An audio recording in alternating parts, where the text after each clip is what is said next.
Alphonse Daudet, aventure prodigieuse de Tartarin de Tarascon.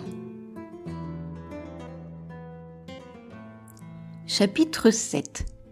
Les Européens à Shanghai, le haut commerce, les Tartares. Tartarin de Tarascon serait-il un imposteur? Le mirage.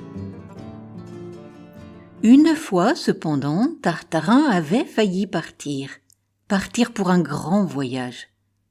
Les trois frères Garcio Camus, des Tarasconnais établis à Shanghai, lui avaient offert la direction d'un de leurs comptoirs là-bas.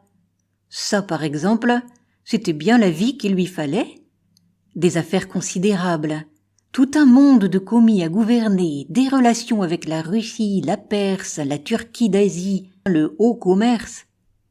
Dans la bouche de Tartarin, ce mot de haut commerce vous apparaissait d'une hauteur.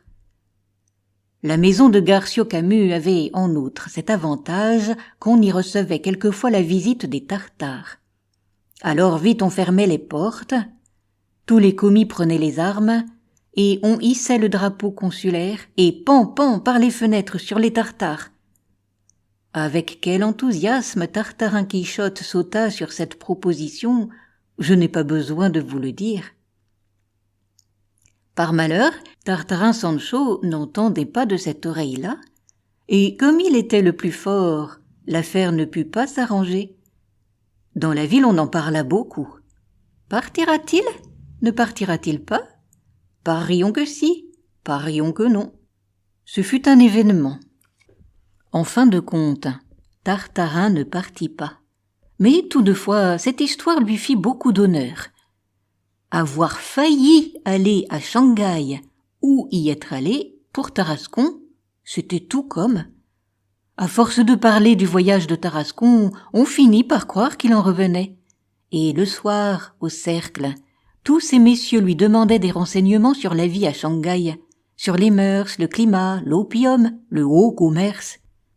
Tartarin, très bien renseigné, donnait de bonne grâce les détails qu'on voulait, et à la longue, le brave homme n'était pas bien sûr lui-même de n'être pas allé à Shanghai, si bien qu'en racontant pour la 100e fois la descente des Tartares, il en arrivait à dire très naturellement « Alors, je fais armer mes commis, je hisse le pavillon consulaire et pan par les fenêtres sur les Tartares. » En entendant cela, tout le cercle frémissait. « Mais alors, votre Tartarin n'était qu'un affreux menteur ? » « Non, 1000 fois non, Tartarin n'était pas un menteur.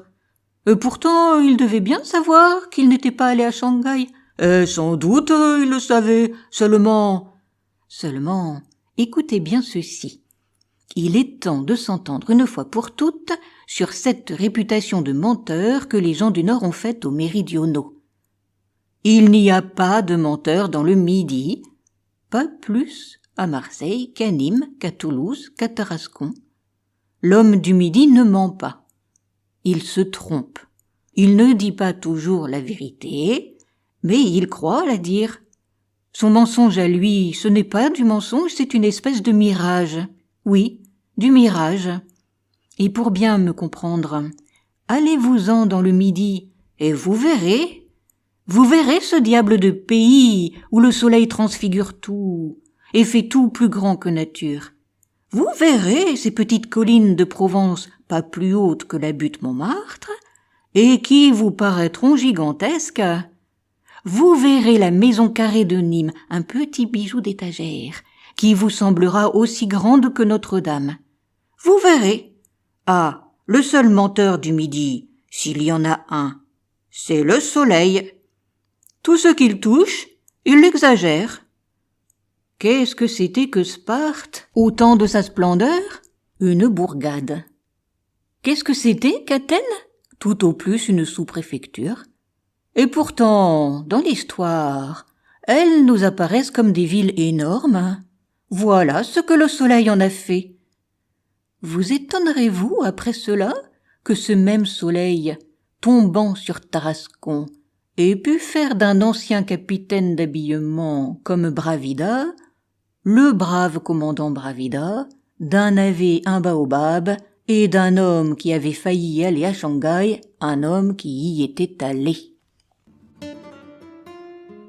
À bientôt pour de nouvelles aventures. Vous pouvez retrouver des histoires et des poésies sur ma chaîne Entendre lire.